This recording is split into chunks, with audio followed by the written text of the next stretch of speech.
Welcome to another episode of Scary Ideas with Tim Wexelbaum. I'd like to start the show by giving a shout out to the Taco Bell Cantina on Belmont Avenue in Chicago, Illinois. This is not a sponsor. They are open until 4 a.m. and it really hits the spot when you're drunk and haven't eaten all day. I went there last night. They always get the order wrong, but no matter what you order, it's still good, dude. I ordered a chalupa and got a quesarito. But who cares, dude? I wasn't going to correct them. I also got a Crunchwrap Supreme. It was delicious. Taco Bell's probably my favorite fast food joint. McDonald's is good too.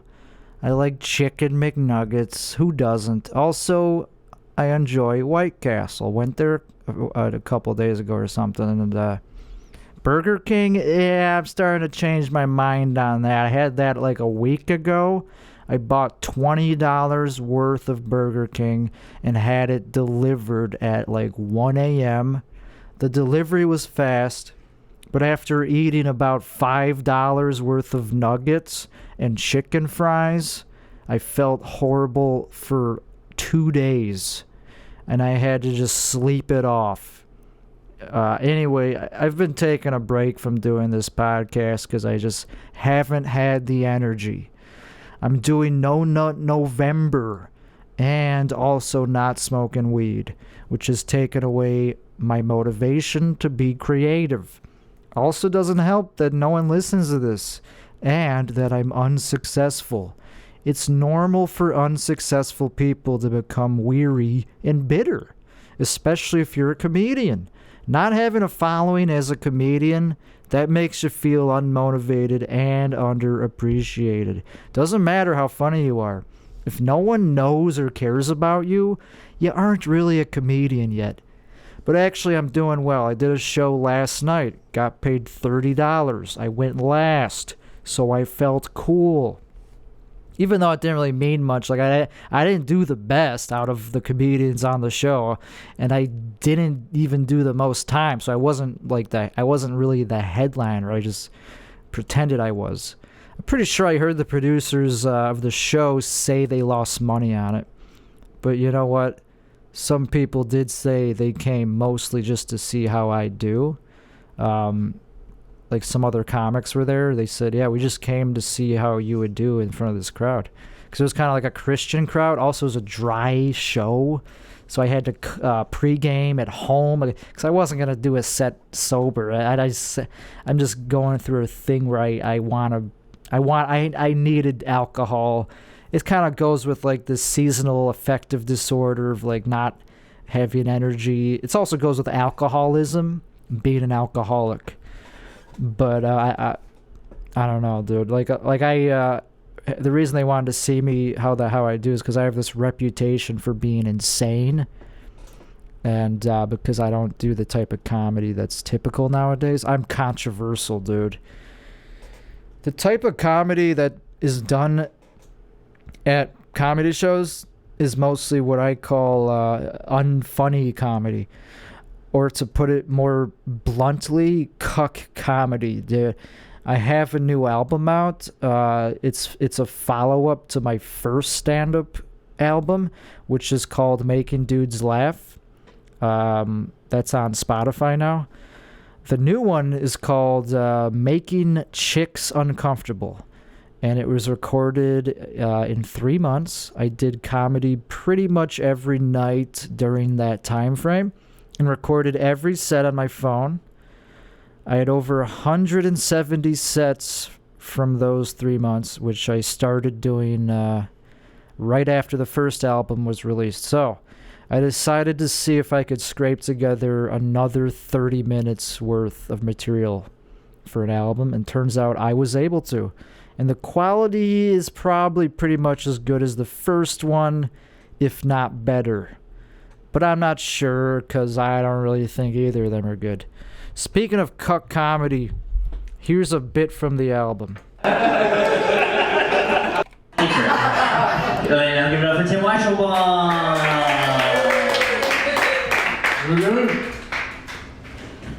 As I shook my phone to do the magic 8-ball thing, I just deleted all the jokes on my phone. I did bad at an open mic. No, I want to play this part. Someone asked me what my... No, I want to play this part right here. Speaking of comedy, I don't do cuck comedy, which you probably saw earlier. So a little boy trying to go like, really, oh, I'm funny and a good person. Fuck you, dude. I don't give a fuck. Funny. So I cut it off just as someone was interrupting. One of the hosts was like, this was at an open mic where I recorded that joke, the cuck comedy line. Someone was like, okay, that's funny. And because I have this reputation as being like an awful person or something. So when I do something that gets through to somebody who doesn't like me or something, they had to say that. They said they had to interrupt. I didn't really take it as a heckle because it was a complimentary thing to say it's funny. But anyway, like I was just poking fun at how most comics virtue signal and while doing jokes, like at the same time, like the virtue signal while simultaneously trying to make people laugh. Like, how does that work? It's like, I'm going to show you that I'm charitable or that I'm kind or compassionate and make you laugh? I don't know. It doesn't really go together. I think the opposite of that is funny. Like, being not compassionate is funnier. That's why it's just easier to do. But I respect people for trying, I guess. It just doesn't make me laugh. So anyway, if you're watching the video form of this podcast, you'll see the album art, which is me lying down very comfortably, and I am wearing a pink shirt, and if you look closely you'll see the outline of the symbol for feminism, except it's upside down. So that's a cute little Easter egg that I threw in there to show you that I am an anti-feminist comedian. And that picture was taken by a photographer for a photo shoot that he's making for a project that he's working on, where he's like he's making like a book where he shows comics in their natural habitat or their home. So he took a bunch of pictures of me at home, and that he did that one in front of a green screen. And I was like, oh, I gotta make a new album just so I could use this picture. So that's why I made a second album, basically, is because of that picture. And because I can. Nobody was stopping me. So anyway, back to what I was talking about, dude. So, I don't know. I'll play a little bit, actually, one more thing from the album. So, okay, yeah, this part, right here. Let's get real, dude. That was all my children's material. That's what I do in front of 4-year-olds. Let's do my real material. All right, I'm pro the wall.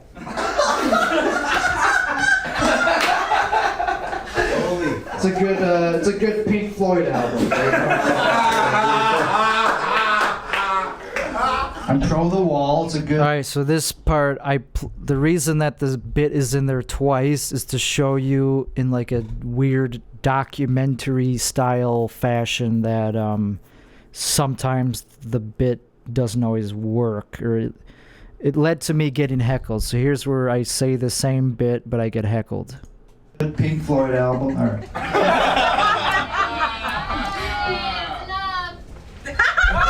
That's enough good comedy, I know, dude. Jesus Christ. Isn't it crazy that I'm doing the best out of anyone, yet I'm getting heckled by people who have no taste? Hey, why did Trump call this city an embarrassment?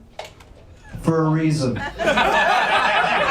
So you could see there that the joke worked. It initially got a laugh, and I delivered the punchline very quick to show that I was being ironic.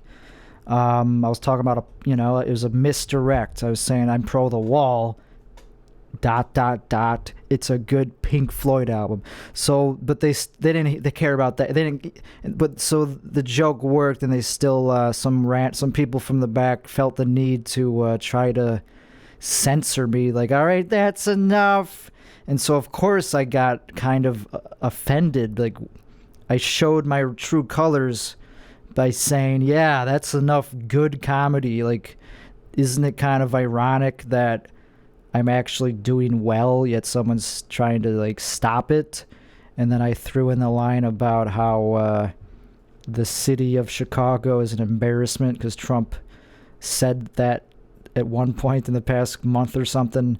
And so I improvised that line, and then they stopped talking for the rest of my set. So I handled it, I think, appropriately, because what am I going to do? Like, apologize for doing a joke that, like, even if it is an edgy joke, isn't that what stand-up is about? Is, like, seeing where the line is, and if it's funny, isn't that interesting to explore that type of content? Is there just, like, fucking doing what I was talking about a second ago with the virtue signaling? Like, so that's why I feel like comedy is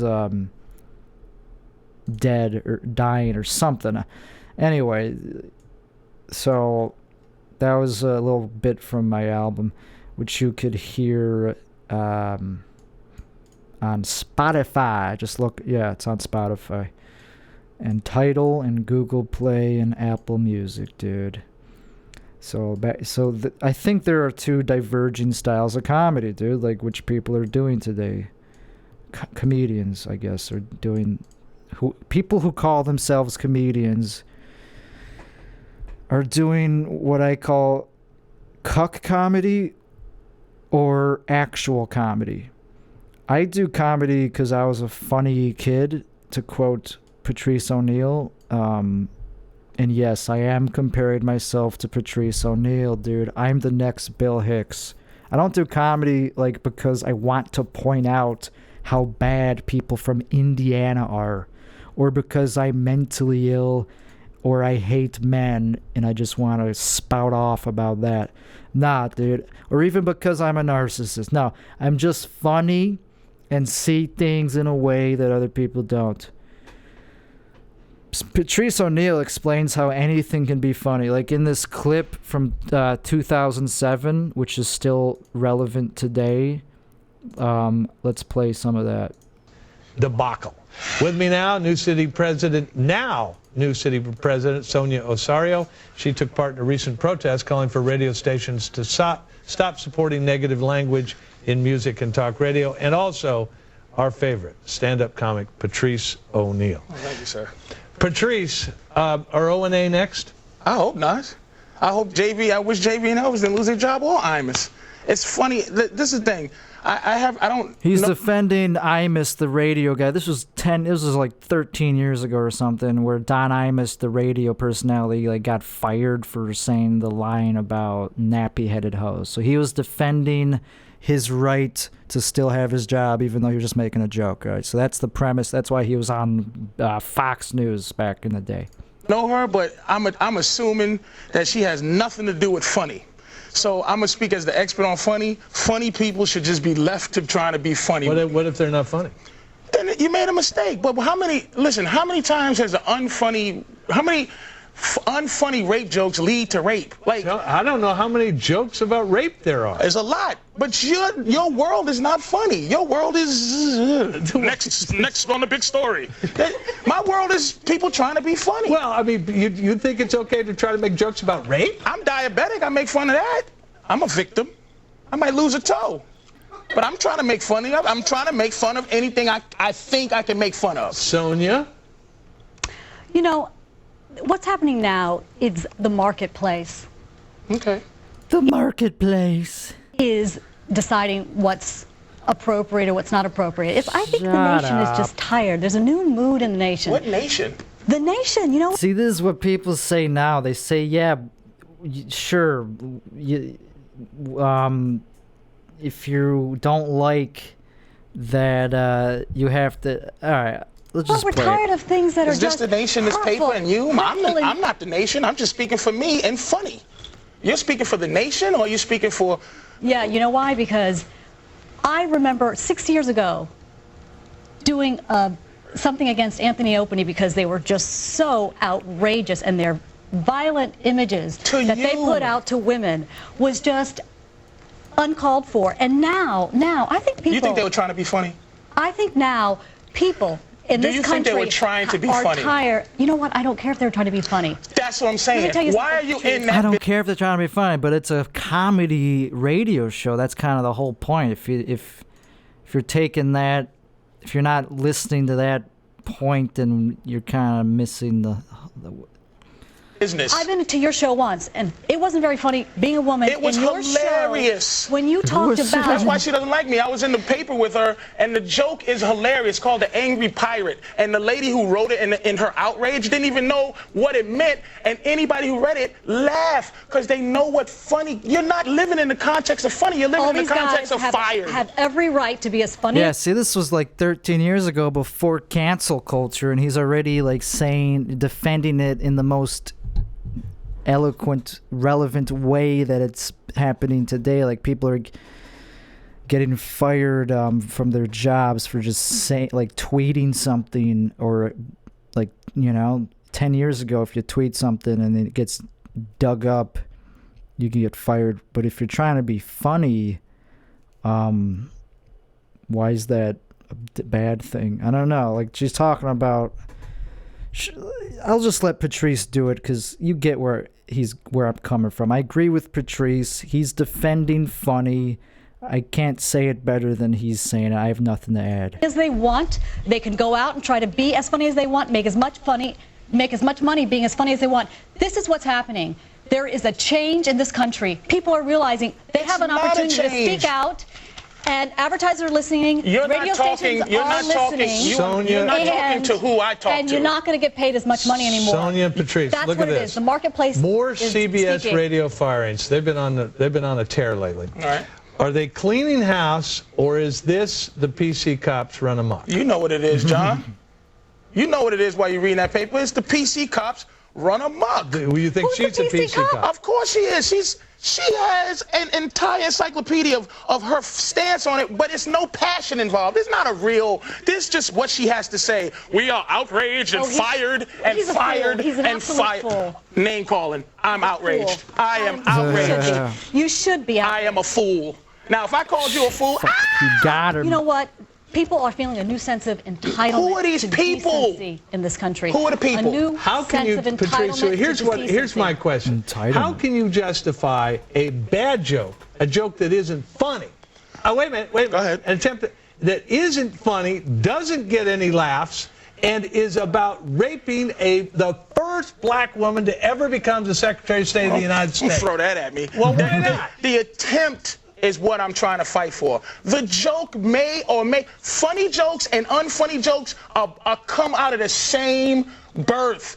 You don't know if anything is going to be funny. You should attempt to be able to make anything funny. Don't you think a joke about rape is doomed to be not funny? It's possible, but I've heard them. You've heard a funny rape joke? I say a couple. Watch my HBO special. I'm pretty good at it. Yeah, Patrice says that if you're having sex with a woman... See, he's a comic who's not afraid to defend his own comedy, and that's... I mean, he was a professional, but also that was probably what was holding him back, is because he didn't chase the marketplace. He just did what was funny. Like, to just do what the market wants, it feels kind of gross and selling out a little bit. Like, why not just focus on the art and the funniness? Like, who cares if it could be a joke about literally any topic. Like, Louis gets in trouble these days for his leaked jokes about whatever, the park, like the shooting and the kids. But if it's fun, like, it was still funny, and even if it wasn't funny, it was a unfinished joke, so it wasn't really meant to be heard by millions of people anyway. And I mean, I I have nothing more to say. I think that's enough of this clip because let's just keep woman, doggy style, and if you Wrong. hit her in the head just the right No, time. it's ejaculate in her eye and kick her in the shin, and she walks around like, arg! It's the angry pirate. No, That's what she was trying to say. A violent act of hitting her in the back of her head, her body. It's called the donkey punch. Which will then. Why are you laughing? She's outraged. It's called the donkey punch. It's whole humor that she has no clue what it is. We have the same problem that Opie and All right, the audio's annoying me on this clip here. It's like making a bunch of noises. Says that if you're having sex with a woman, doggy. All right, so this is just something that I have been saying on this podcast, but this clip is just so classic and relevant because comedians are starting to succumb to the outrage culture, which is pretty. Even audiences are going along with it, and also identity politics is what the market really prefers in comedy. Like if you're a white male, the audience isn't gonna get excited to see you. They want to see a person of color do jokes about how they're oppressed. That's what the marketplace wants. That's the safest style.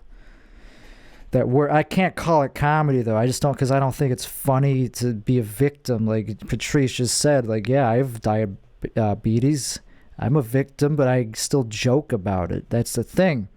That he jokes about it. He doesn't just say, "Oh, I'm black, so I have to be careful around cops," and that's the punchline. Like, okay, so the punchline is you're a victim, potential victim of a hate crime.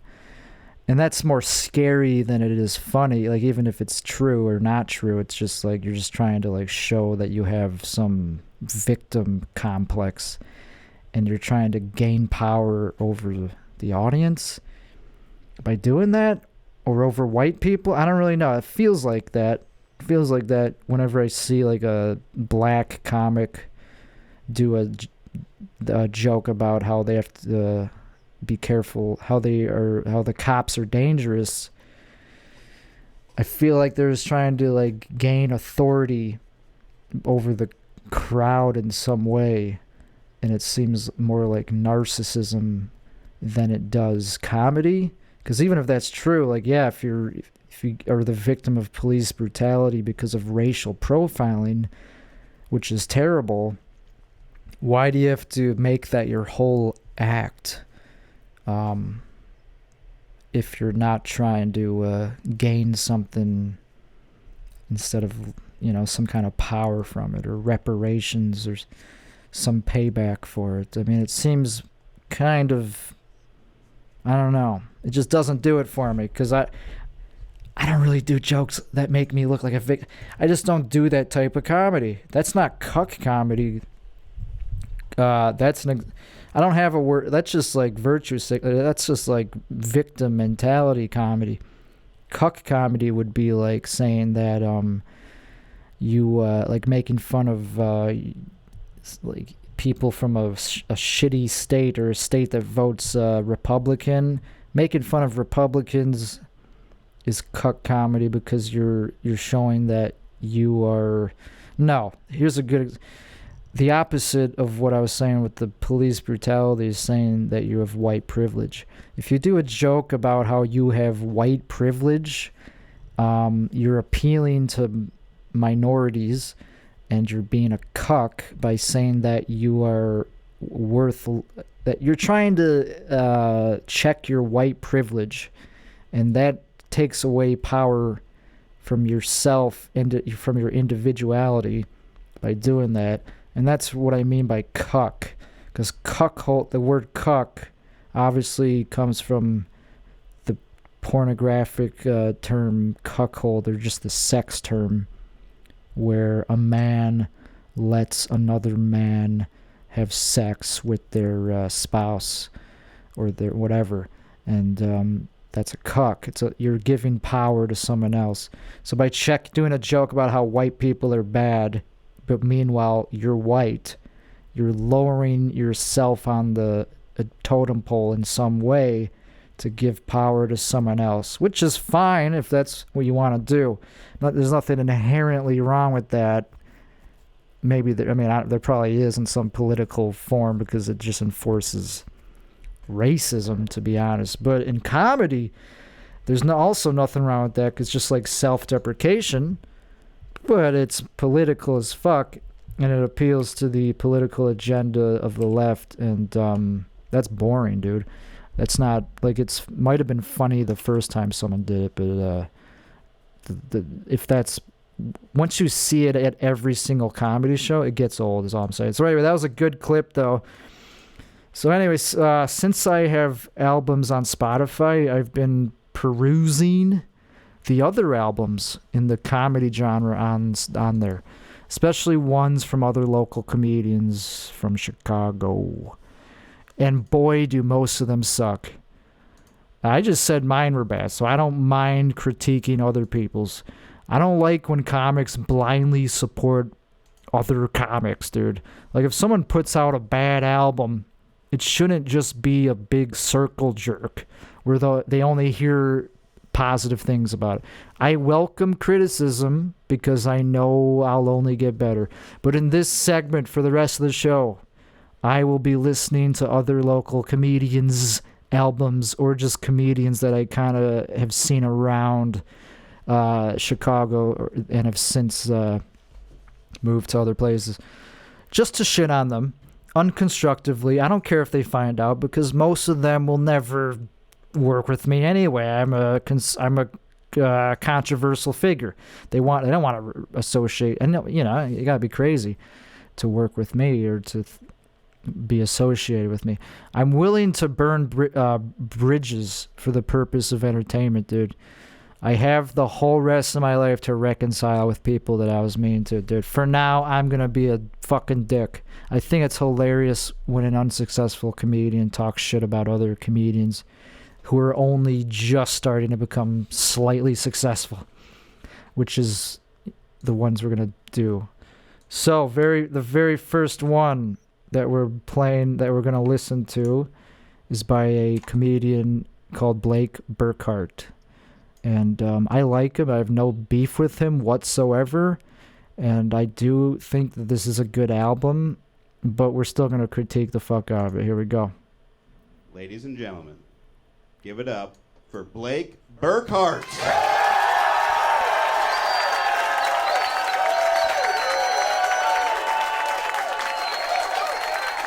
So far, they're wasting all this time just on the introduction. Like, the introduction was so generic. Just give it up for Blake Burkhart. And then, like, a minute of clapping. Do they need all this filler?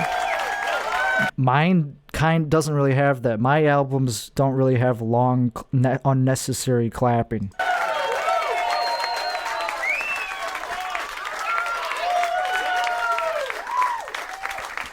All right, we're almost 30 seconds in. No jokes, no material yet. Almost 30 seconds into the album.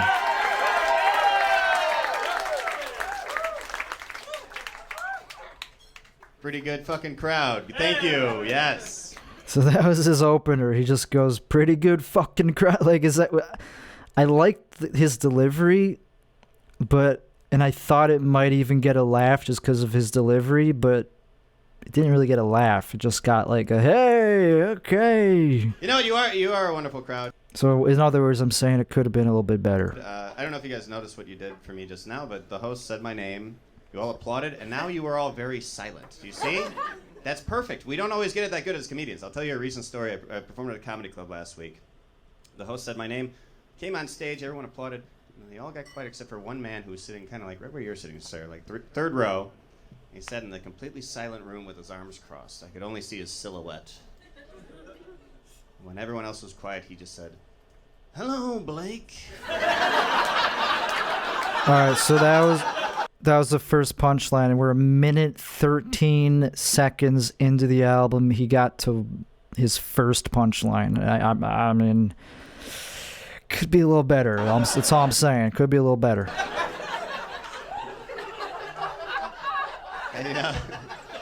I have to stay on stage. I have to tell him my jokes at that point, so I'm trying to think of what jokes to tell next, but the whole time I'm like, am I about to get fucking... And also, it's a joke about telling jokes. Like, he's opening on a meta fucking thing.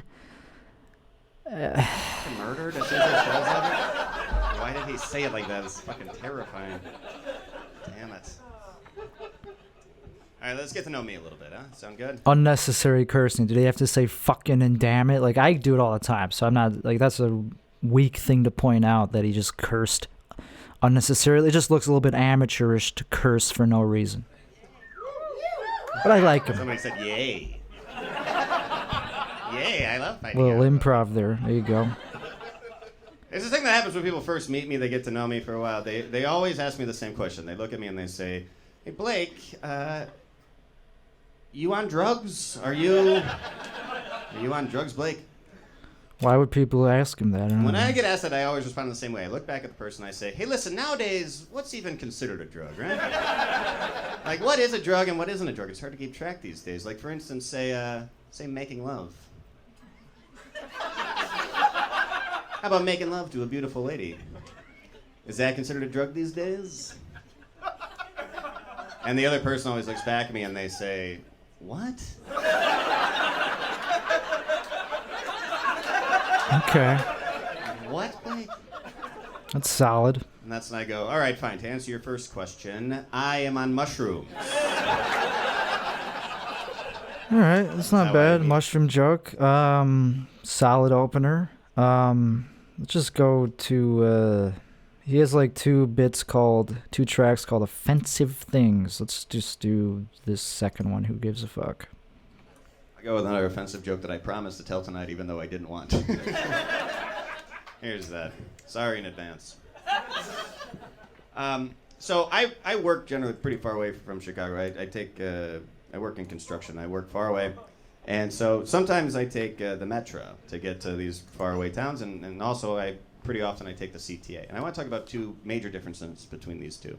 On the Metro, there are it's enclosed between the cars, and it's allowed to pass between the two cars on any point. And it's even enclosed, so if it's raining or snowing, you can walk between the cars and it's fine. But on the CTA, things are very different. And I don't know if you guys have seen this, but there's a sign between every door.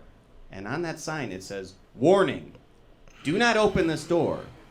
Do not attempt to pass between these two cars. It is never permitted to pass between any two cars on the CTA unless you are a black guy.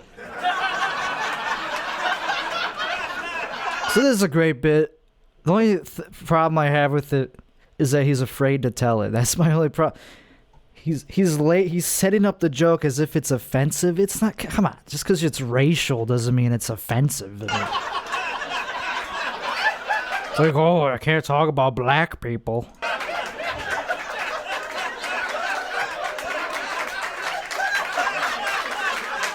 But no, that's a good bit. So let's just play a little bit more of this one because we got a lot of ones to get through. Let's go to the last I think track. now more than ever, it's very important to treat the women in our lives with a lot of respect. Can we give it up for that, everybody? Ugh, virtue signaling. It's important, yeah, good. I'm gonna tell you, I'm very good to the women in my life, but I'm gonna tell you about this friend of mine who's the opposite. He's a real pig, a terrible guy.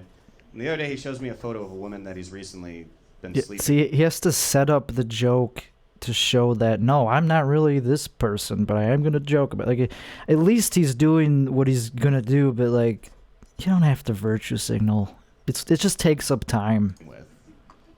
And then he started saying degrading things about this woman. And the first thing he said was, Blake, what do you think of the CS lips on this chick, huh? Look at her CS lips. Huh, Blake, keep playing. And I didn't know what that meant. Do you guys know what that stands for? Fucking somebody does. He told me it stands for cocksucker. That's what CS stands for. Yeah. So yeah, I don't think this part's funny at all. That's my friend over there. It is kind of funny, but also it doesn't stand for cocksucker. It stands for cocksucking because that's what you do. That's the action that it is to cocksuck. It's not that the woman is a cocksucker. She has good cocksucking lips. But yes, that is very degrading to say, but I mean, men do that all the time. It's called locker room talk, dude. All right.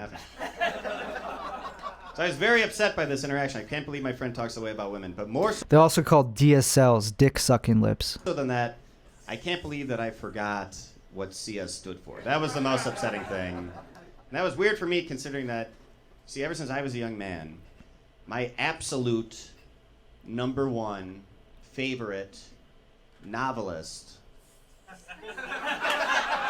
has forever been Cocksucker Lewis, right? Have you guys read his books? That cocksucker has a way with words, baby. So that's funny. He's an excellent writer. That's a great joke, and I get the reason he had to change it to cocksucker was because it wouldn't have worked to say cocksucking Lewis. Like, I think he knows that, who cares? It's a very small nitpick, but it was just to make the joke work, and this is his closing bit, and it's 7 minutes long, so I guess there's more. That's my favorite joke by far, so some of you were like, well, it sucked. It's fine. That one divides people. But now, before I go, I get to tell you a story that's 100% true, okay? I'm just getting back to the beginning of it here. I was at another comedy show not too long ago, and I'm getting text message after text message. My phone is buzzing like crazy in my pocket, and I realized that I was incorrectly added to a group text. And this is how it all begins. It begins. The first text of the group is this photograph. Okay, I'm gonna show everybody. If you're listening to this and you don't know what it looks like, it's a guy in his 40s, I would guess, and he's wearing a fedora. And he's not even smiling, he's just staring into the camera for the selfie. So right away I'm like, what the fuck is this? That's the first text of the group. The second text of the group is from the same guy, the guy in the hat. And the second text says, I'm missing all my girls. So you see what's going on so far is he thinks I'm one of his girls. Do you see? I'm one of his. And he's talking to the other girls. They all seem to know each other from somewhere, you know. They're getting along, catching up. And I just stay out of it. But then things get weird. He says, I want to tell you girls what I did recently. I got a job on a cruise ship. And while on the ship, I ruined a marriage. You see, there was a couple named Stuart and Emma. So far, it seems like all setup. Like, there's a lot of setup. Like, they're laughing at parts that I don't think would work if he was opening on this or something. If it was like a cold room, like I'm just saying, like it's a lot of setup. But the production quality is very good on this album. Way better than mine. Mine was recorded on an iPhone. And Stuart got very upset that Emma was spending all her time with me at the casino. We made love. And when the ship docked, they got separated, and they are now divorced. She really loved the hat. So, I'll show you guys again. The guy apparently ruined a couple lives over this cool-ass gray fedora. Do you think? You say lives instead of lives? I don't know, maybe he was a nerd. It's very wordy, and I think it's a bit where he actually shows a picture on his phone or something. So this is the point of the story where I decide this is not a nice man. He seems like kind of a piece of shit, you know, so I'm going to jump in at this point. He thinks I'm someone else, I'm jumping in. So I say, who wouldn't love that hat? It is super hot. And I spell hot with 5 T's at the end because I know how to flirt. Do you understand me? I know how. I'm pretty good. And it works. And I think the ladies in the crowd will understand this next part better. He takes me out of the group chat at this point. He texts me solo. So we all know what that means, right? Now I'm his favorite girl, I think. I'm pretty sure I just won a game I didn't sign up to play, you know? That was a good punchline. But anyway, okay, we'll keep listening. I'll give this more of a chance. It's just very wordy. But now I got my man to myself. That's the important thing, you know? Solo text time. He kind of ramps things up here. He says, he goes, I miss you so much. So I say, I miss you too. He says, what are you doing with your life these days? I say, you'll never believe it. I'm a stand-up comedian in Chicago, Illinois. He says, really? Well, now that you say it, I can sort of picture it. And it's pretty sexy. So I go, you want to hear one of my jokes? He says, this is very, very sexy to me. For some reason, I'm not that compelled in this bit because it's like a story bit, but it's a premise about a dude trying to like talk about being attracted to women. It's not that compelling of a reason to make fun of him in a way that is worthy of being ridiculed. You know, like it's a creepy guy, big deal. That's all. That's my critique on it. I think this is one of the best albums released from a Chicago comic in a while. So I was as critical as I can be. If I was gonna say one thing about this album, I'd say maybe it's a little wordy. Like the laughs per minute could be a little higher. But hey, that's just my honest critique. You know. Blake Burkhart is a great comic. So next we're going to play, and also if you look on Blake's profile page on Spotify, if you go to related artists, look who pops up there. It's me. We're not going to play more of mine though. So the next person I wanted to play was Marty DeRosa. He put out an album also this year. These are all new albums pretty much that we're going to play. So his is called Live from Parts Unknown. Let's listen to the intro. How does his Ladies intro and gentlemen, go? please welcome to the stage, Marty DeRosa! Giant applause. Wow. Okay. All right. Okay, I like that. All right. All right. Okay. Thank you. That's very nice of everybody. He starts off like downplay. He starts off like okay, like he's like depressed already about something. Like he's aggravated. I don't know. Thanks to Adam for bringing me up. But I don't know. That wasn't exactly how I thought it would go. You know what I mean? This one is mixed. In my head, I thought there'd be more like pomp and circumstance to it. You know, like. Luckily, I always travel with a professional wrestling ring announcer. So, Jimmy, come on up here, please. See what you can do.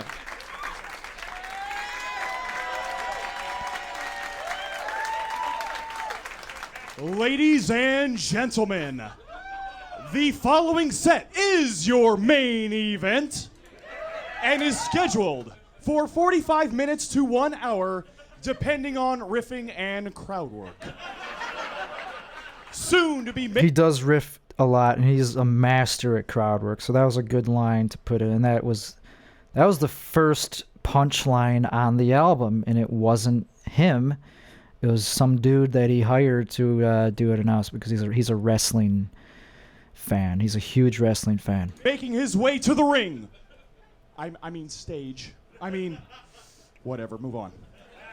Hailing from Now the announcer is bombing a little bit. Schererville, Indiana, but now residing in his palatial one-bedroom apartment in Chicago, Illinois.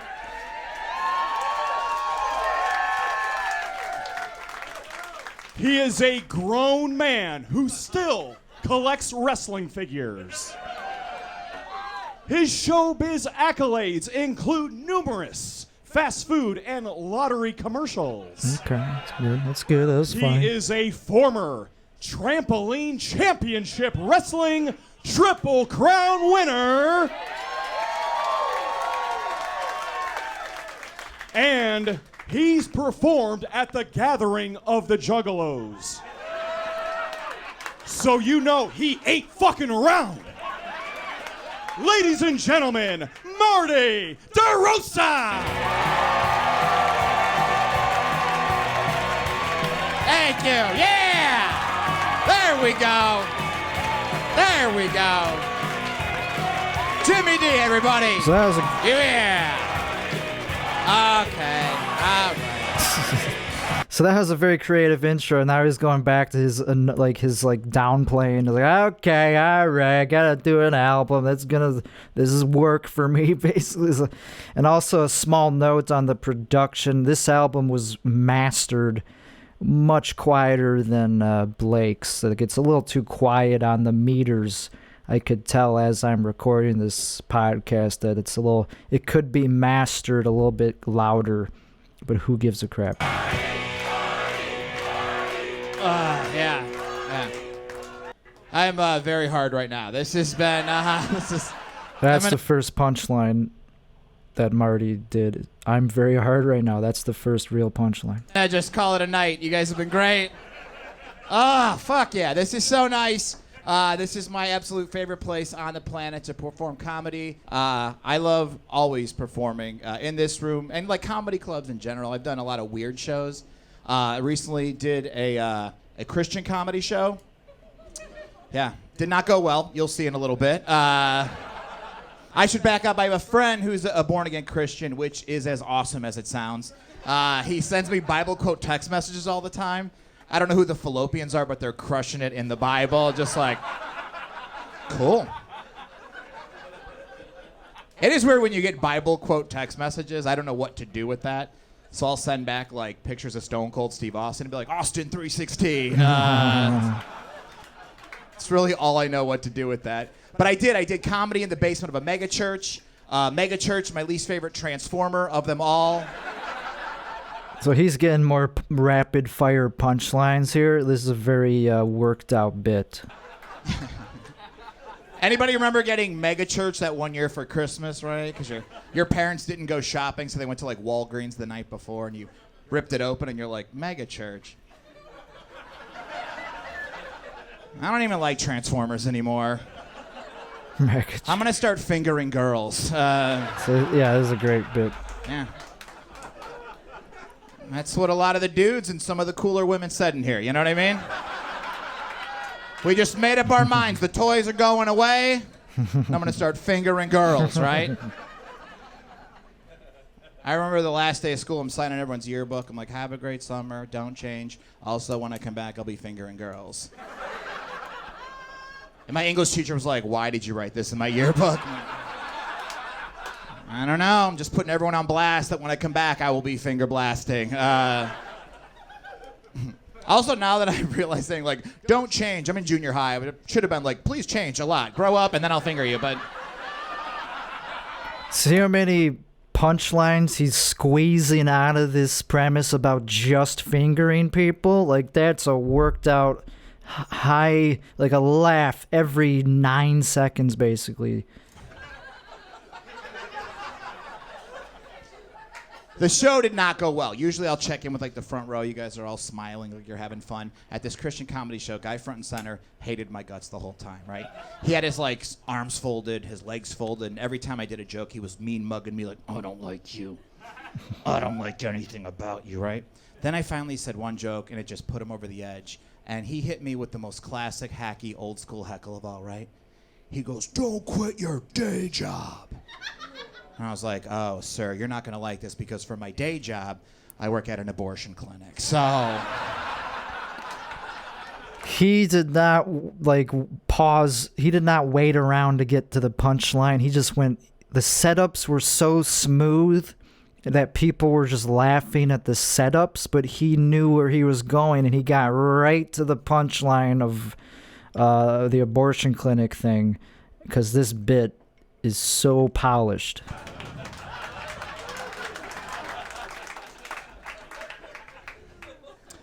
His head exploded. It was amazing. And I know they're not called abortion clinics. Also, I don't know why when I tell that joke in my head, I picture myself in like a janitor's outfit, sweeping abortions off a cliff. It's very weird. It's like, now you have to deal with that. You know what I mean? I don't really get that part, the sweeping things. The lesson there is don't eat an edible and go to sleep. There's lessons sprinkled throughout this. You laughed at that joke, which I appreciate. Sometimes I've done shows and people have been absolutely horrified by that. So the fact that you laughed at that, it's kind of like a choose your own adventure. Like, now we can go this way, right? Because if you didn't, I'd be like, I don't know what the fuck I'm going to do for the next 45 minutes here.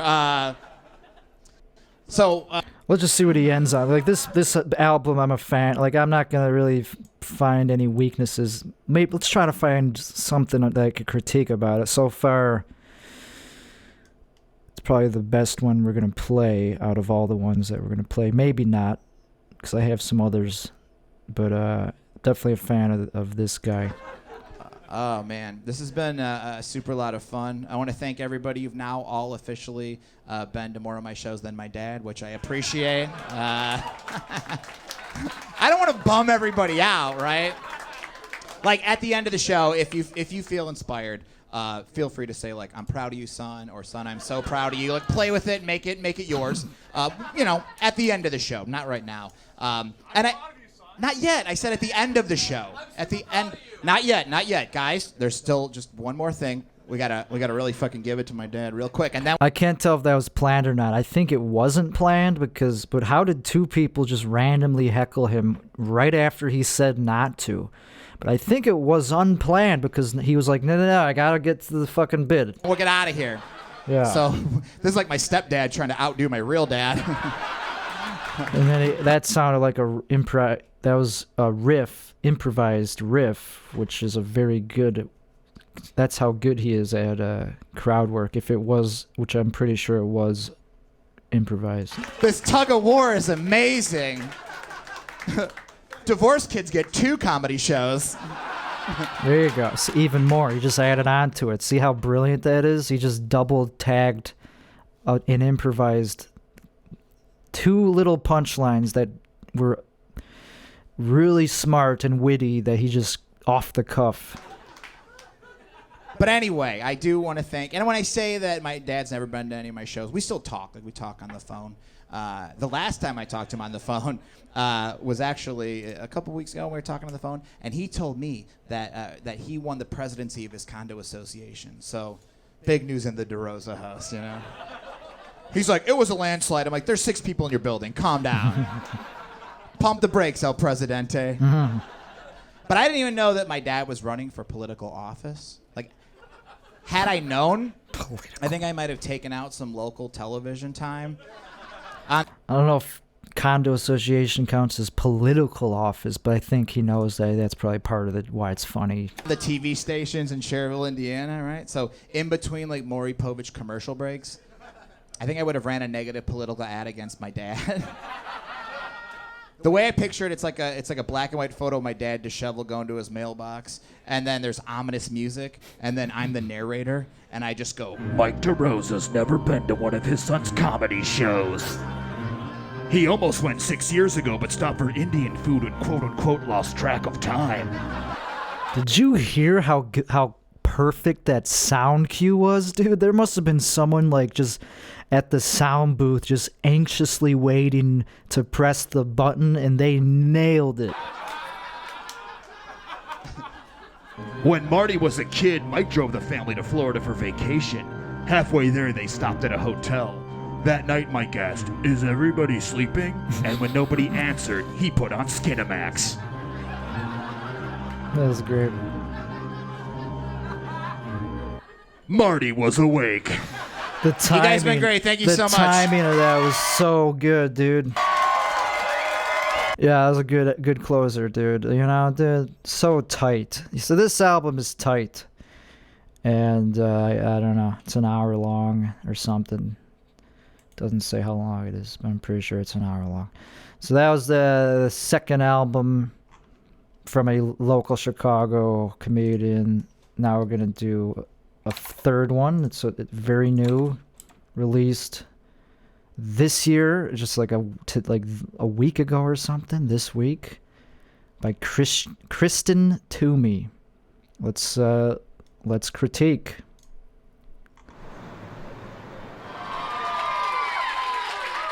Ladies and gentlemen, put your hands together for Miss Kristen Toomey, everybody!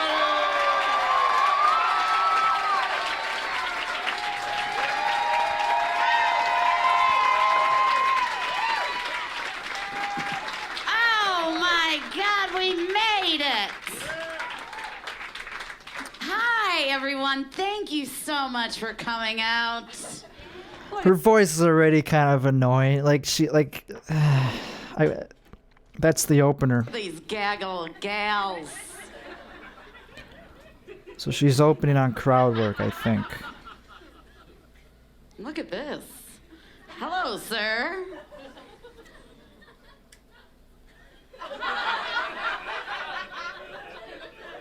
You are an interesting man. You have a bold boot color. You've stopped the show with those boots. What's your name, Boot? Alex? You look like you've never had sex. Just... like you have the cleanest dick I've ever been near. And it's not... I don't know. Like it's weird to open on crowd work because then you can't, it's an album. You can't see the dude. She has to describe him, and the joke is that he looks like a virgin, and then she talk about his dick. Like, I don't know. Like, you couldn't do that if you were a male talking to a woman in the crowd, but there's a double standard. It's still funny. Not that you're kind not of. into it. You don't want to get your dick dirty. Is this your gal? You got to keep that puss real clean for him. Go anywhere near it. Yeah, shined up like those boots.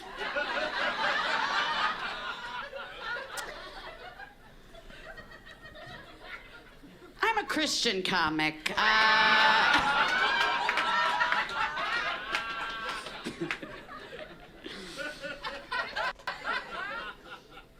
You know what? I came out, Alex.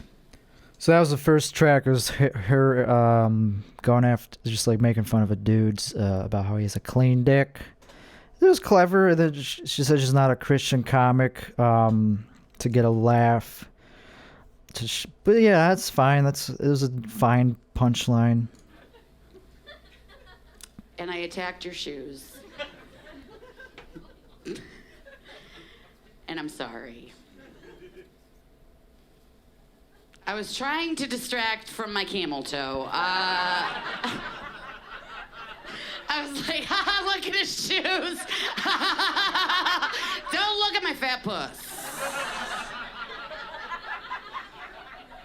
Frankly, I thought this shirt was longer.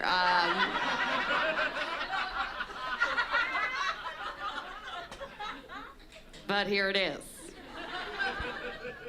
What do you think, Alex? Trust me when I say it's too dirty for you. Who's Alex? Oh, Alex. Okay. Someone said their name was Alex. Now she's referring to the same guy, I guess. Showing. See, if this was a dude talking about his bulge, you couldn't just go talk to some female audience members like, look at my bulge. Like, that'd be so creepy. But like I said, there's a double standard in society, and it's fine. It's not blowing my mind in terms of comedy, but also I think it'd be funnier also in person. One of those things that might not translate as good on audio. Let's listen to this track, If I Had a Dick.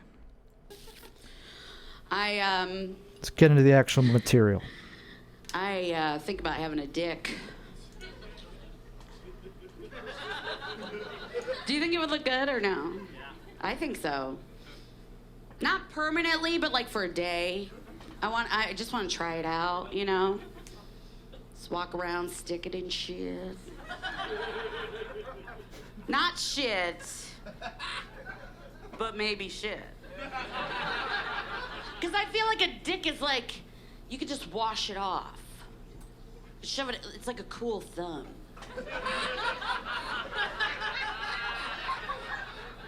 It's like a cool thumb that feels good to get it warm and wet. You can just shove it right in anything. Just wash it off. Who cares? Yeah, but dicks are sensitive. Like, dicks are very delicate. Like, yeah, when they're hard, you just want to stick it into like anything that's soft and has a fold, like a pillow or something. But not anything. Certainly not anything. And I think men, I think they can't help but think about sex all the time because they feel it moving. It's a cool thumb that's like, use me, use me. Kind of. Sometimes it is. And it's different for women because, it's so personal. It really, like, we have to let your gross cocks. Gross cocks. That's fine. Cocks are gross. Into our bodies. Like what you piss out of goes All cocks are gross? Okay, I'll let her finish. What you piss out of, okay. into us. Okay, Sometimes fair. we feel it all the way up here if we're lucky. Best case scenario, your gross cock is in my fucking chest.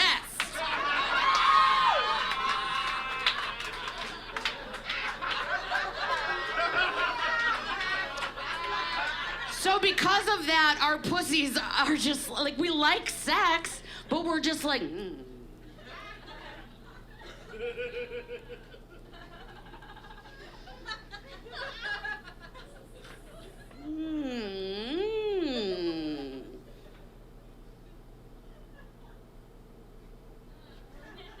Buy me something.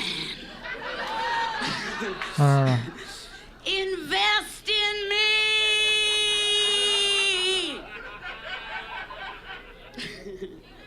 I don't really get it. But it was a very long pause. But so the punchline was it's about like spending. I don't really get the joke. It sounds like some a feminist would not like, though. Smell me. You gotta smell it, Alex. Still talking to Alex. When you're ready to get dirty. You gotta smell it. I don't give a fuck. Okay? Smell what? Listen, What is she if talking I am shoving your dick down my throat, you better smell this puss. Okay. And pretend you like it. Pretend you could be down there. I don't give a fuck. Get into it. I want you to treat my body like you are Charlie Bucket. And I am the last wonka bar you're ever gonna get. I want you to race me home, right? Unwrap me.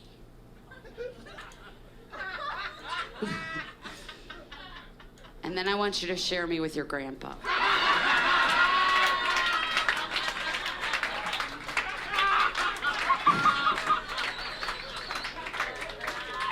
That's what he did in the movie. Mary Ellen knows. It's a good movie. It's all right. Let's see. This is a woman in comedy. I do want to talk about one more thing, and then I'm gonna go. And thank you guys so much. You guys have been great. Thank you. Thank you. All right, let's get to the punches. Thank you, baby.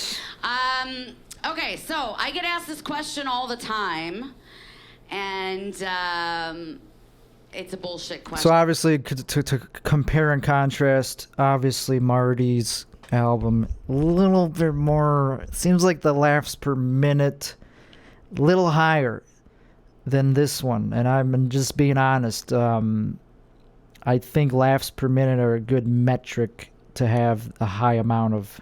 And I fucking hate it, and I'm gonna answer it now so then you don't have to ask anybody, okay? Here's the question. What's it like being a woman in comedy? All right, setup. We're at the setup. Like the fucking dumbest question. I don't know if that was supposed to be a punchline, just saying it's a dumb question. Okay. But I'm gonna tell you what it's like. Sometimes you go on stage and you tell jokes and people laugh. Was that supposed to be a punchline? I think it was. That's why she's pausing so long. And then it does get a laugh eventually. Sometimes you go on stage and you tell jokes and people, they don't laugh. Not for everybody.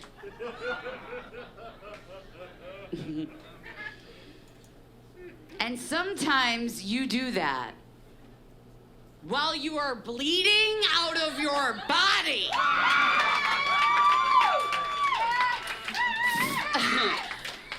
For days at a time.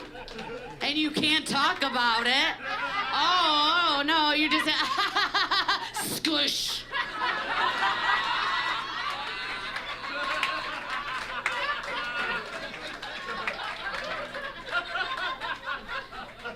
And I remember when I started stand-up like 7 years ago, like people would be like, oh, you can talk about your period? Period jokes. Talk about. So, okay, I think she's at, there's a couple, okay. So this one, so far I heard one punchline, and that was the period, like how you're bleeding. I think there's like 3 punchlines so far in this 7 minute, all right. Yeah, now I do. Now I do, boy. Okay. You're gonna hear all about it. I got shit going in and out of here. You're gonna hear all about it. Okay.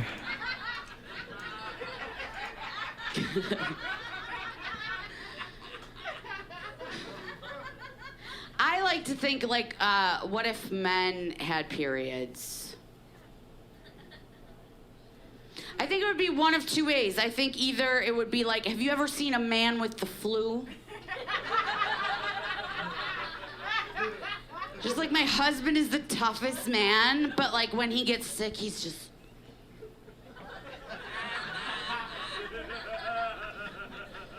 My hair hurts.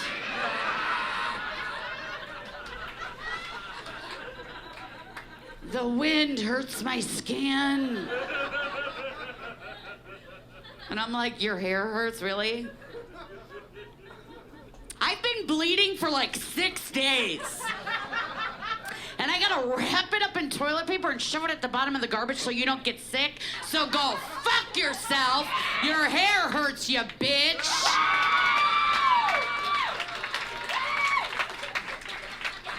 Ugh. Like they would get like paid time off. They would. They'd have their own wing in the hospital where they go every 4 hours and have a nurse take out their dick tampon, just fucking like a hot, sexy nurse. Why would men need a wing in the hospital if they had periods? Like, would it be more of a medical, would it be more painful or something? Because women don't have anything, like, I don't see why only men would need that. Are men, like, more catered to than women? I mean, there's maternity wings in hospitals because women need that, but I feel like it's not. I feel like there's like a gender disparity comment that she's making, like men are more entitled or men get what they want more, they're more assertive. Maybe that's what she's getting at. So this is a very feminine oriented joke. They get like pre-checked at TSA. Oh, bleeding? Are you bleeding, sir? Right this way. Yeah, we don't have to scan you. No, get a wheelchair. Why does she think society would be more accommodating to men's problems than women problems? I feel like society, just by the sheer nature of the way we are as humans, are naturally more compassionate to women when they're bleeding than men. Like if a man's bleeding, you just tell him to man up.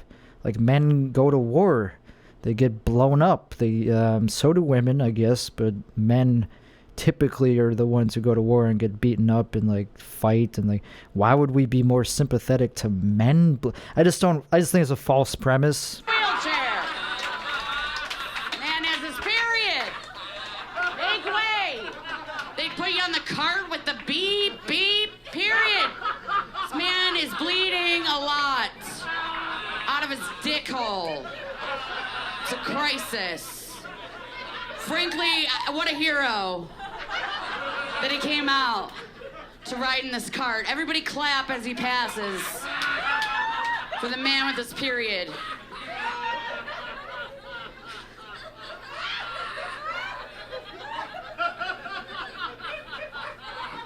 All right, so that's where that one's going. Let's just play a little bit of the let's see what she closes on. Let's go towards the very I know, end. because then I start thinking about how worms don't have teeth. How the fuck do they get in the apple?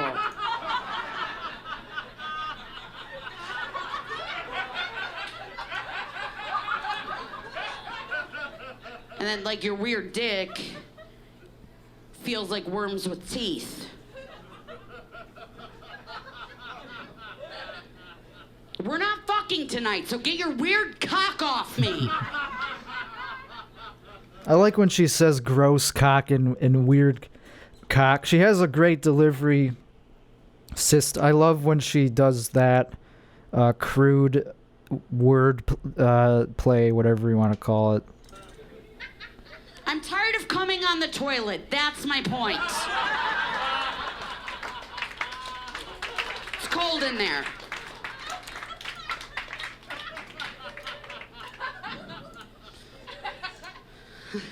But the kids are in school, so I could fuck myself all day if I want. I fuck myself and go to Kohl's. All right.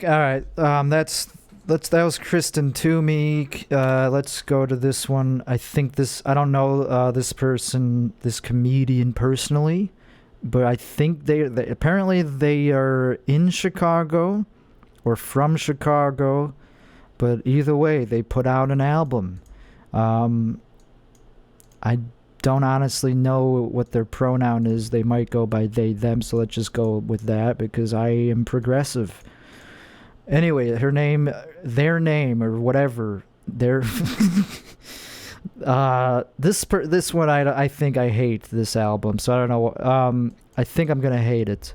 The name is Whitney Chitwood. Let's listen to the opening. Whitney Chitwood!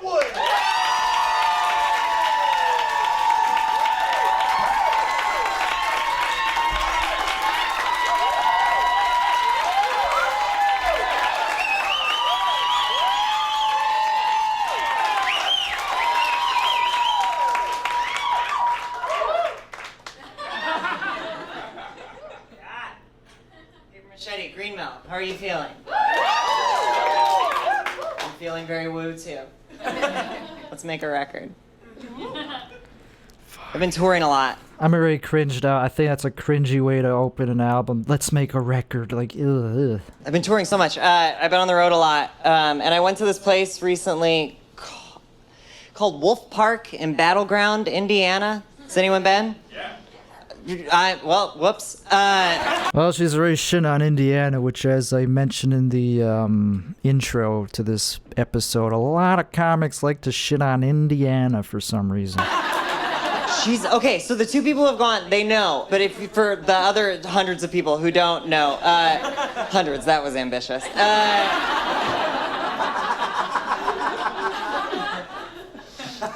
Wolf Park is like this nature preserve, and they have this family of wolves that they've had like in this big cage for 40 years, and they're like studying the wolves, which, by the way, sounds like a fucking nightmare. No, 40 years with your family? Everyone's okay with that? Also, it's the Midwest, so it's passive aggressive as shit. Just like, how was your deer, Mom? Mine was tough. Oh, that makes me hungry, dude. And they're studying these wolves. They're studying them, and they're trying to figure out and like discern what wolves do in the wild, which is, you don't get an accurate reading on what something does in the wild based on what it does in captivity. If someone studied me in captivity, they would think all Whitneys exclusively eat hunks of tofu naked while watching YouTube clips of Penn and Teller's Fool Us. And it's not true of all Whitneys. This Whitney, it is. I'm fooled every time. And they bring in other wolves, too, to, like, mate with the wolves and further the line and then study the mating habits of these wolves, which, again, if I was fucking in front of my entire family, very different fucking that would be happening.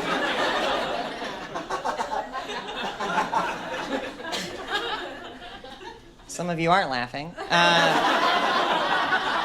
Do you all have sex that Nana wouldn't have questions about? Is that what we're doing? They give tours at Wolf Park, and I went on a tour at Wolf Park. It was me and my friend and this older couple, and the dude of the couple, Yeah, I had a feeling this was gonna go towards man-hating already, but I'll give her the benefit of the doubt. Maybe this is not about how a man is bad. looked like if a lumberjack and Chewbacca had a Brokeback Mountain love affair. Do you know what I mean? Just, I wish I knew how to quit you. And he had a beard and a plaid, and his plaid was made of beard, and his beard was made of plaid, and That's fine. he looked like the kind of guy who shushed his wife while Finding Bigfoot was on. Do you understand the type of person?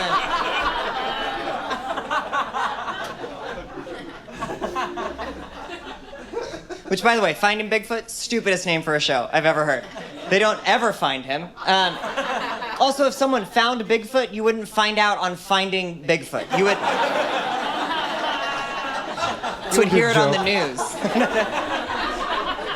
They wouldn't be like, oh, we got him. Don't tell anyone, because we have to edit the episode.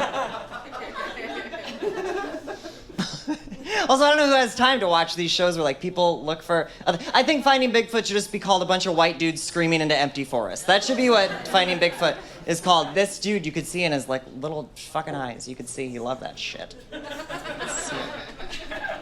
He also looked like he had a bunch of bald eagle stickers in the back of his Tundra truck. Do you understand the kind of person... And I only say bald eagles because that's all he talked about. The whole time. At Wolf Park. There wasn't an eagle there, haired or otherwise. And all he was saying, he was just like dropping bald eagle facts on us, just left and right. And my favorite, oh God, num, num, num, num, num, my favorite bald eagle fact.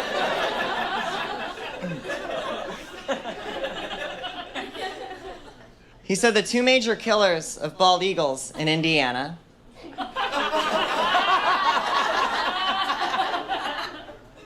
are cars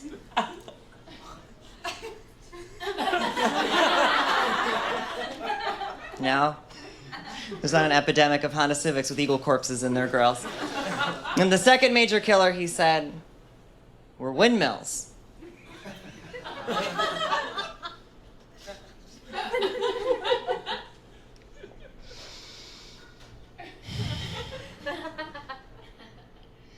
There is literally so much sky.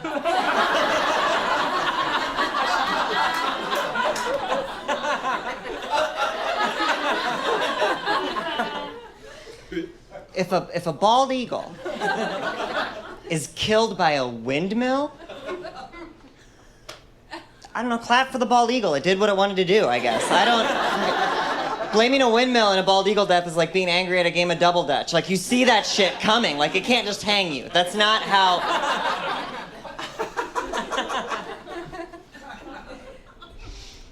That happened in September, and I recently Googled it, and windmills are killing a fuck ton of bald eagles, if you didn't know. Oh. Bald eagle egg on my face, I guess. All right. That was decent. I also stopped at this rest stop.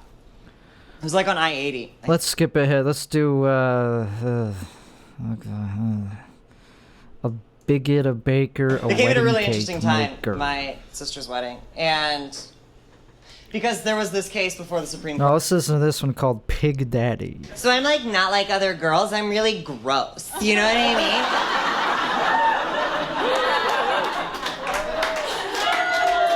I'm like really gross. I hate that voice.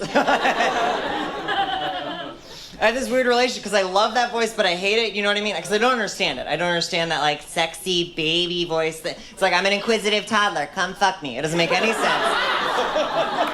That's good. It's so much fun to do, you know? Making fun of women's voices, I'm down with that. And I was at dinner with my sister recently, and it was me, her, and this dude she's fucking. And I caught her doing that voice at dinner. I caught her, and when he went to the bathroom, I called her on it, and she confessed to calling him daddy during sex. Daddy? I would never. I mean, granted, he's my stepfather, but still, it's infantile. And I said to her, Molly, now that you're 7, we really got to talk about your makeup routine, honey, because you're aging and we got to keep you looking good for daddy. Okay.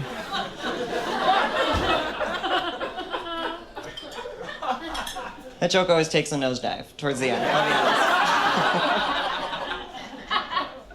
I don't know. If it upsets you, though, just rest in the fact that it's the infantilization of grown women, the over-sexualization of young girls, and the irrelevancy women are thrust into as we age. It's coming together.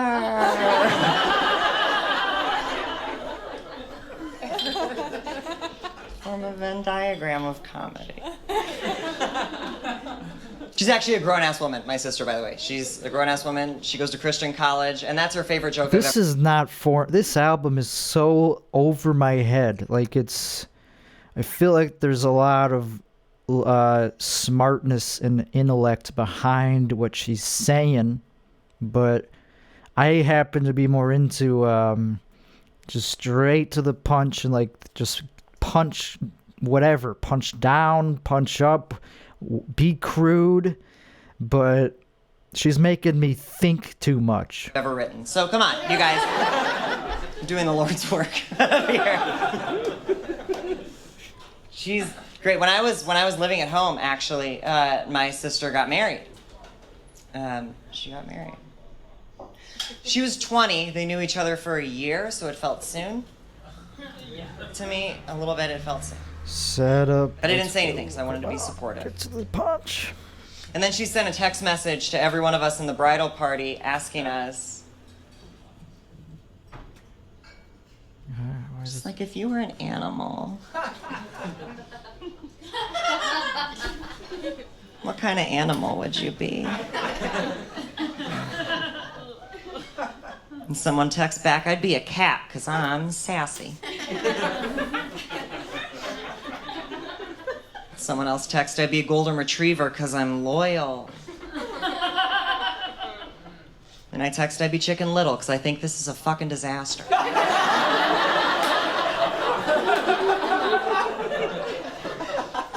No, I didn't. I didn't say that. I was supportive. I wore a dress at the wedding. It was hilarious. She married into a really conservative family. My sister, really, really conservative, which made me nervous for the wedding. And the, like, close in-laws seemed great, but, like, I think it was like an uncle-in-law or something that I heard talking to another one, and he said, I don't know how I feel about this gay marriage thing. If we let a woman marry a woman, what's to stop a man from marrying his pig? I feel like there's only been one, like, real punchline in this whole 4-minute bit so far, so it's really taken a lot from me. This feels more like a memoir type dealy and a story type performance, storytelling, than it does stand-up.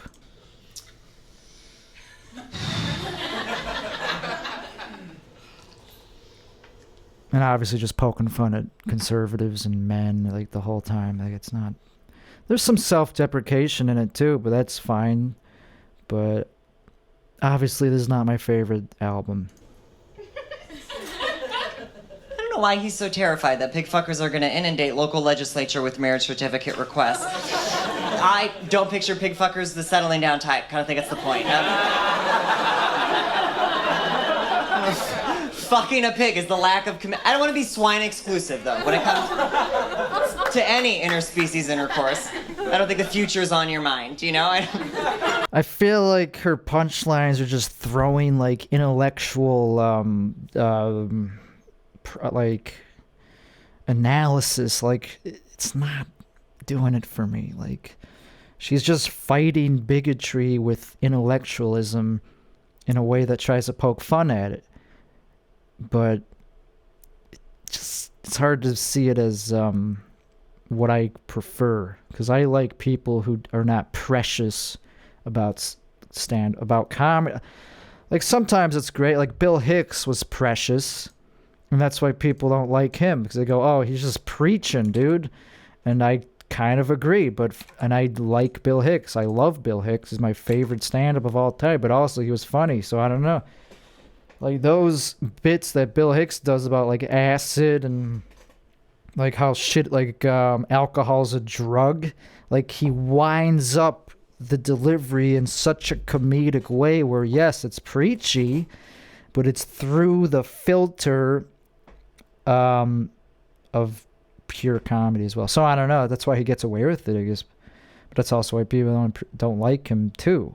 So the next one I'm gonna do, her name is, I think she goes by her, Megan Gailey. I don't know. I don't think she's in Chicago anymore, but she's the most successful Spotify artist that we're gonna play right now, because she has 15,000 monthly listeners, and she just put out an album. That's way more than the other ones. The other ones like didn't even crack 1,000, I don't think.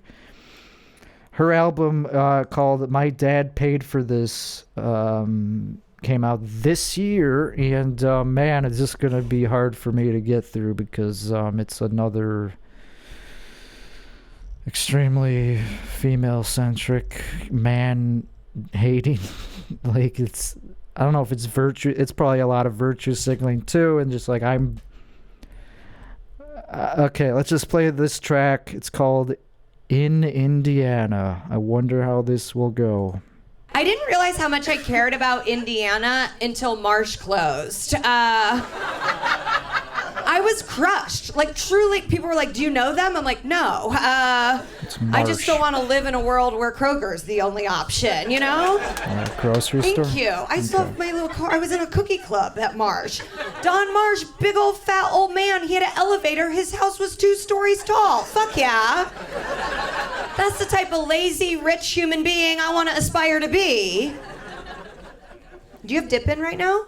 Fuck yeah. That's I don't know anything that she's talking about, but well, let's just keep Indiana going. shit. If I wasn't from Indiana, people were like, oh, did he have a seizure? But I know, I see that. Do you have a bottle? They took it. Well, get it back. Why'd they take it? They don't want that. Oh, if I saw a brown Aquafina bottle, I'd be like, that's not mine. Okay, I'll get you one, all right. What's your name? Larry, of course. This is like amazing. I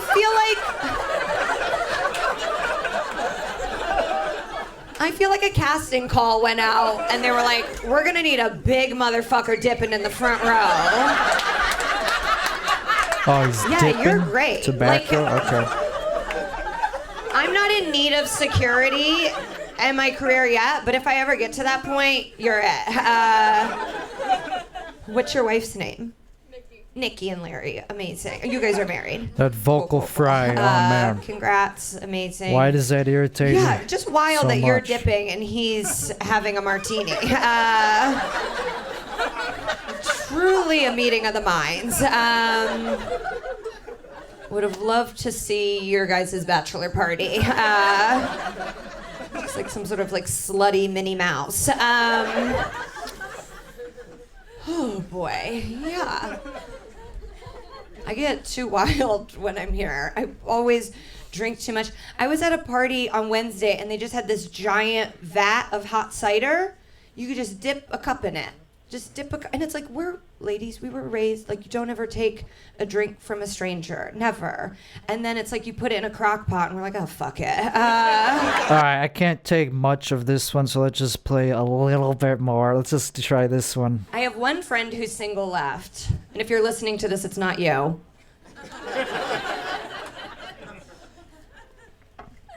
This is not for me. She's really, really sad about it, but she pretends she's like having the best time, so it's fun. Yeah, she's one of those like, hashtag single, and then crying. Like, that took a turn. She called me last week. She was like, I just had the most incredible rough sex. I got spanked, choked, thrown around. And then she goes, well, his dick didn't really work.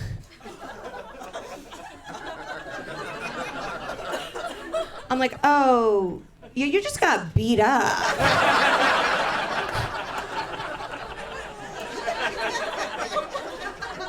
Like, that's what happened. I like that she rebranded it, though, you know?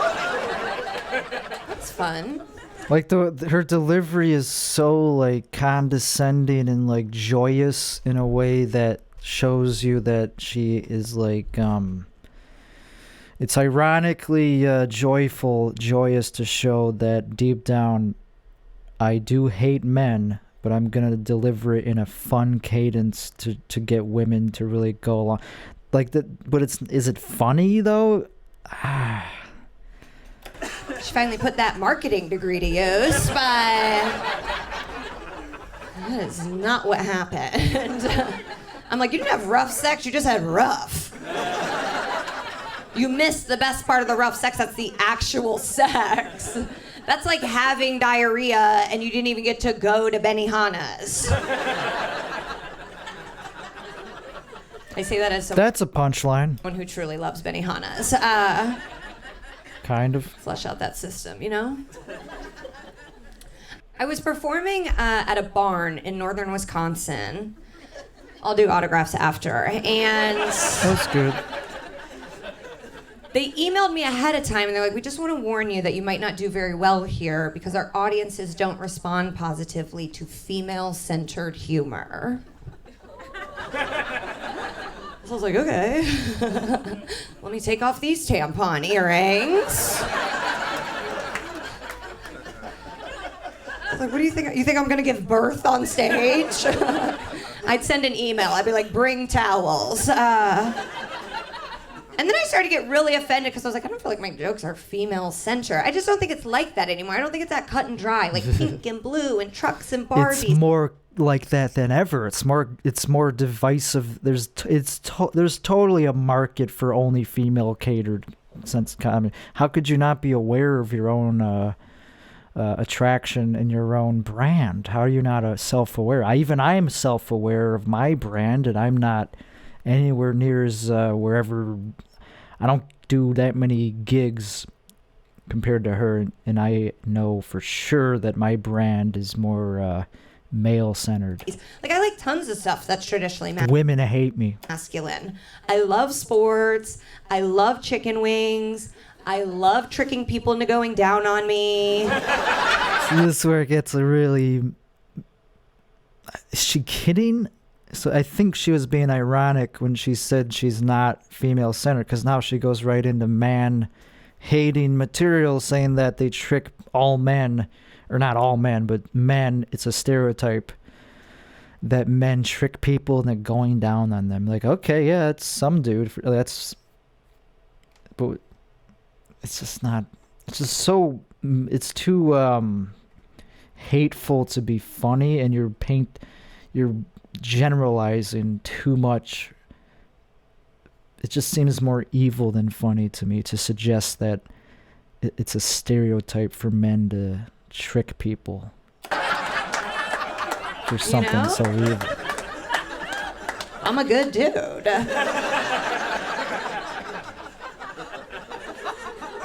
I'm always like, no, you go first. No, I'm gonna get you back.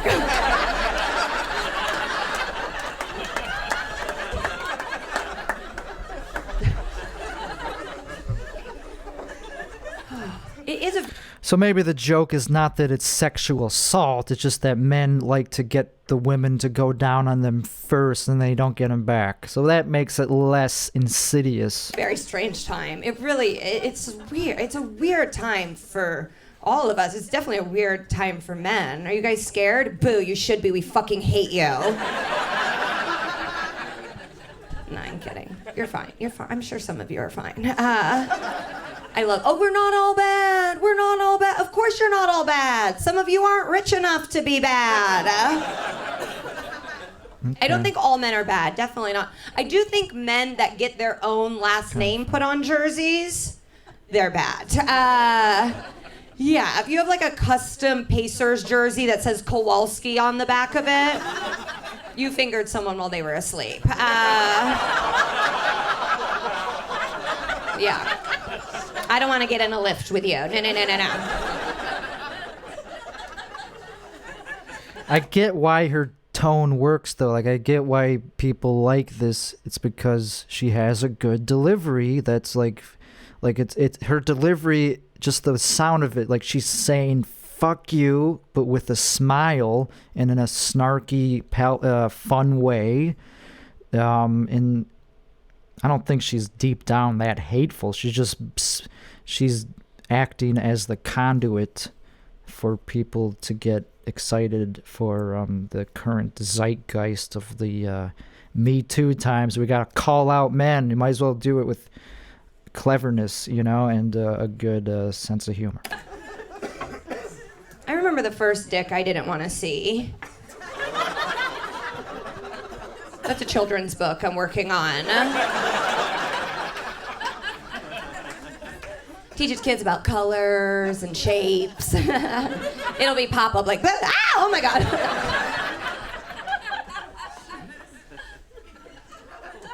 I actually love men. I think men are great. I keep saying that wrong. I love dick. Yeah, and dicks get blamed for so many things. Everything. They're like, dicks cause wars, dicks are evil to women. It's like, dicks are magical, beautiful presents that happen to be attached to monsters. Like, when has a dick ever texted you the wrong form of your? See, this is where she gets really heavy into the generalizing and stereotyping. Like, wait, that's a male thing to use bad grammar and saying that dicks are good, but they're attached to monsters? Like, obviously, if a man said that pussies are good, obviously, if you just even think about reversing it, you probably wouldn't get a laugh. If you said you like tits and vaginas but hate women, like I don't hate this. I get where it's kind of funny, even though it's kind of also divisive a little bit. Like, it doesn't offend me. It's just not my cup of tea. Never. A dick never shows up in a Hawaiian shirt to meet your family like, I don't know what the issue is. Well, there's a lot of fucking issues. These are my parents on a goddamn Jimmy Buffett concert. You guys are so lucky, too. They're so cool. You have so many tricks you can do. Like, a dick wakes up excited. Just ready to go. Ready to greet the day. What a morning person. Like, a dick wakes up before the human it's attached to. How is that not on Mythbusters? That's the craziest thing I've ever heard. Never in my 30 years I'm like, oh, my vagina's awake. Time to go to work.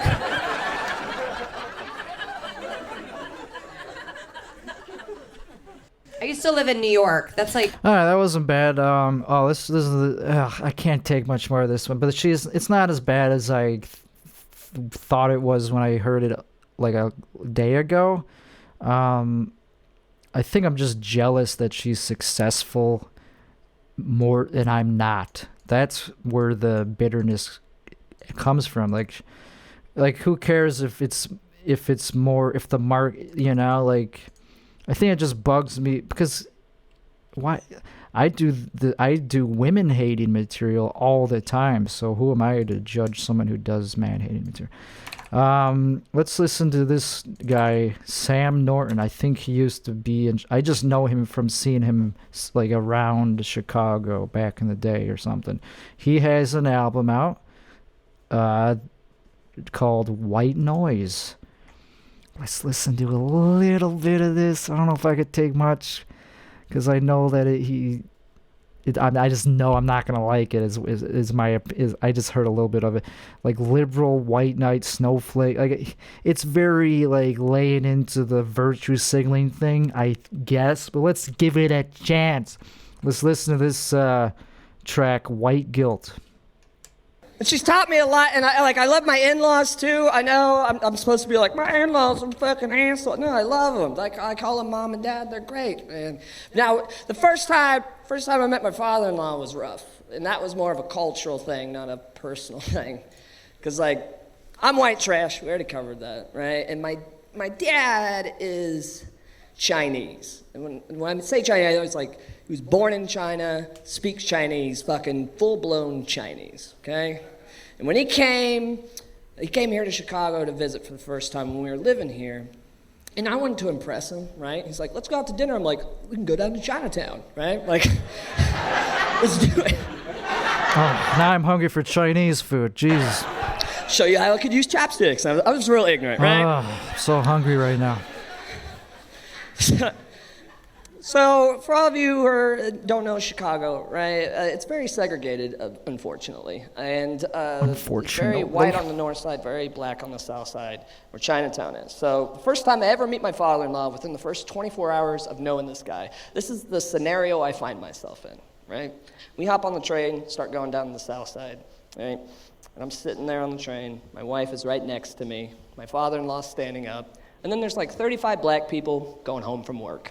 Not that big a deal, until my wife and my father-in-law start arguing at the top of their goddamn lungs in Mandarin Chinese, okay? And when I say I mean they're those people that when you see people screaming, you're just like, I'm gonna walk away. And you just like, but I couldn't walk away. So they're just screaming at each other. And I get through context a little, because I know a little bit of Mandarin Chinese. It's very little, but it's enough, right? Like I know as much Chinese as my father-in-law knows English, which is muy poquito.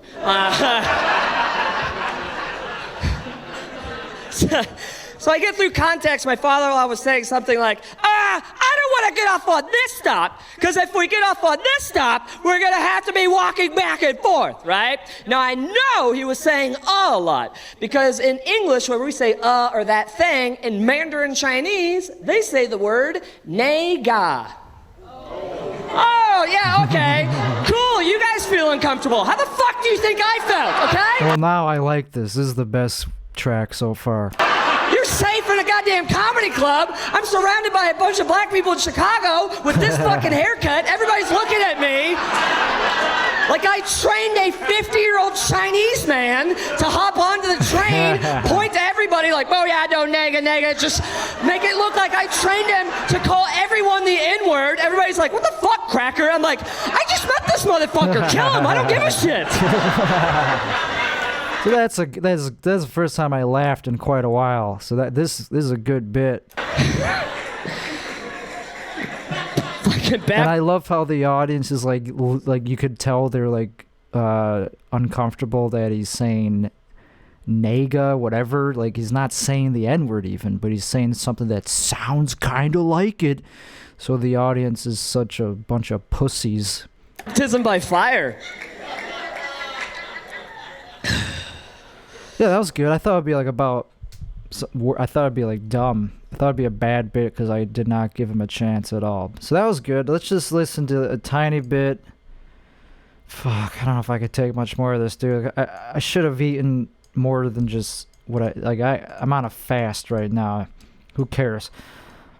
Alright, fine. I'll try it. I already did enough of an example of what is considered feminine, like female-centered comedy. Let's see this. I don't know this person, but they have 4,000 monthly listeners. That's pretty good. And they have an album. They have 2 albums. I don't know which is the most recent one. It doesn't say. Let's just listen to a couple. Let's just listen to I want to get to like the most edgy, inflammatory thing that she has to say. Being single, love, being feminine. There we go. Let's listen to this.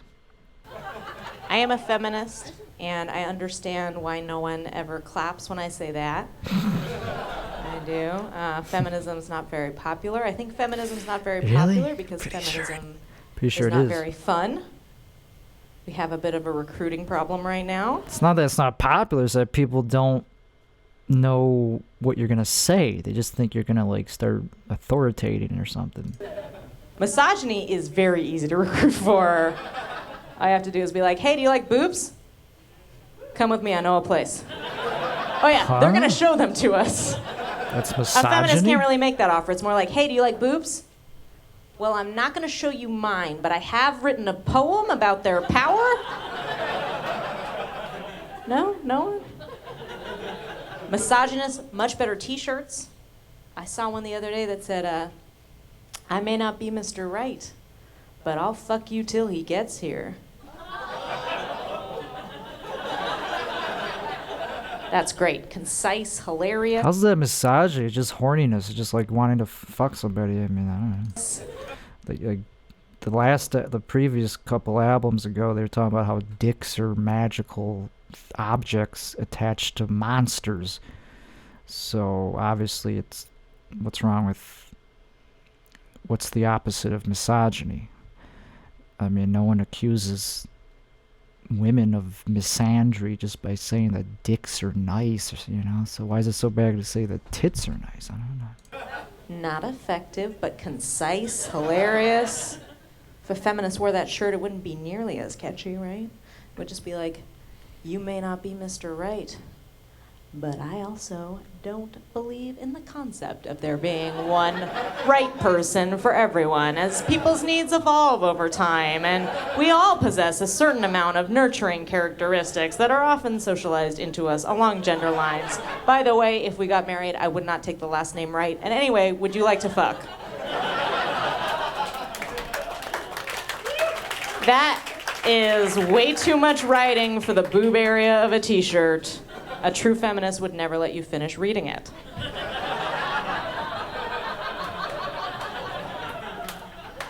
But I will say I have found some ways to use feminism to my own advantage, mostly to remain lazy and disgusting. Because for a while I stopped shaving my legs and someone said to me, "What are you, a feminist?" I was like, "Would that explain it?" And it did, it totally did. There's a lot that you can get away with as a feminist that mortal women cannot. Like my boss called me into his office the other day. He was like, "Emily, I noticed you haven't showered in a while." And I was like, "Yeah, I'm just trying to preserve Mother Earth. What are you doing?" He was like, "Are you sure you didn't just sleep through your alarm and rush to work again?" I was like, "What makes you say that?" He said, "You're wearing pajamas." So I said, "I suppose you'd prefer something a little more low cut?" And he gave me a raise. Or this one I recommend to any of you. Like a homeless guy asked me for $1 the other day, and I was like, $1?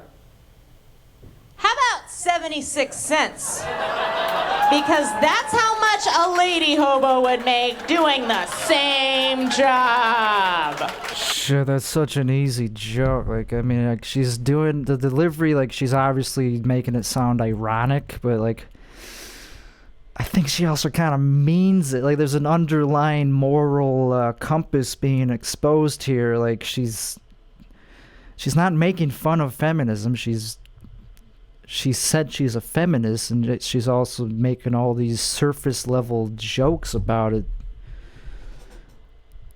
So it's not. I don't know. Like, I guess I don't know. It fits the mold that makes people laugh. But you can get a laugh with anything if you say it right. That's a clapter thing. Like, let me just listen to that again to get the proportion of laughter versus claps. Because, or this one I recommend to any of you. Like a homeless guy asked me for $1 the other day, and I was like, $1? How about 76 cents? Because that's how much a lady hobo would make doing the same job. Not a lot of laughs. Also, I'm not actually mostly claps. Going to give you any money. That was really misleading. I'm so sorry. Thank you guys very much. All right, that was a good place to end it. I obviously have a preference for what I like. It happens to be men. No, I mean, okay, that's true. Pretty much every dude's album I played, I laughed at. And every woman comic I played, I didn't laugh at all. But I'm not saying women aren't funny. I'm just saying to me, they're less funny than men. And that may be offensive or fucked up, but that's why this is called Scary Ideas, because it's bad or offensive doesn't mean it's not true. But hey, we'll talk about that in the next episode about how I'm a bigot or something. No, I'm not a bigot. It's just true. I mean, I don't have to defend anything. You get it. If you're listening this far, you either hate me or get me. So anyway, this has been another episode of Scary Ideas with Tim Waxelbaum.